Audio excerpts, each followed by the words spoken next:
প্রণামী বাক্সের টাকা বিধায়কের বাড়িতে নিয়ে গিয়ে গণনার জন্য চাপ দেওয়ার ঘটনা।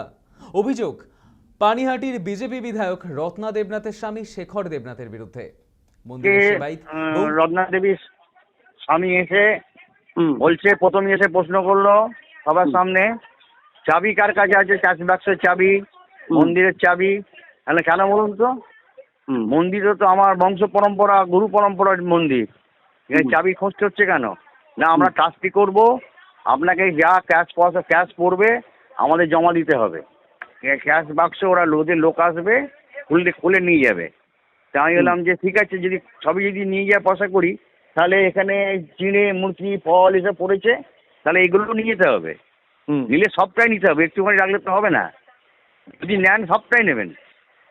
আর আমার মন্দিরে যদি আপনারা যদি ট্রাস্টি করেন বা করেন, আমার তো মন্দিরে তো আলাদা পাঁচিল তুলে দিতে হবে।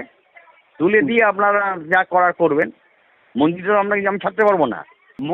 খালি প্রণামী বাক্স না, বাইরে যত বাক্স আমার বসানো আছে সব নিয়ে যাবে। এর সঙ্গে কে কে আছেন? শেখর দেবনাথের সঙ্গে আর কে কে আছেন? শেখর দেবনাথের সঙ্গে যেমন চালাচ্ছে এমন ঘোরে। তারা এসে বলে গেছেন এই সমস্ত? না, উনি ডাইরেক্ট উনি নিজেই বলেছেন। পরিচালিত হবার পর যারা আমার স্বামীকে নিয়ে কুৎসা করছেন তারা ভুলবেন না যে অন্যায়ের বিরুদ্ধে আমার প্রতিবাদ কতটা তীব্র হতে পারে।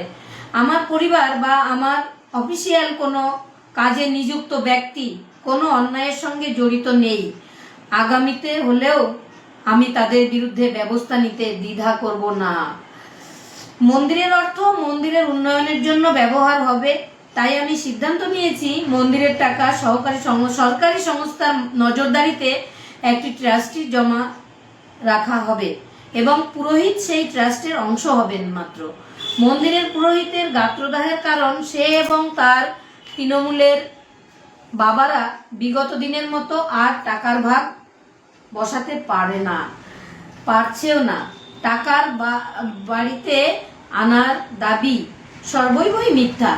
মন্দিরের টাকা লুটের স্বপ্নে যারা এত বড় মিথ্যের সাহস জুগিয়েছে তাদের স্বপ্নে জল ঢালতে আমি এসডিওকে জানিয়েছি।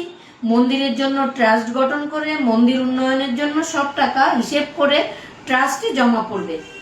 লুটোত্রাস বন্ধ করতে কথার অপব্যাখ্যা করে আমার স্বামীকে জড়িয়ে ষড়যন্ত্র করেও ভয় দেখিয়ে আমাকে প্রতিবাদ থেকে সরানো যাবে না।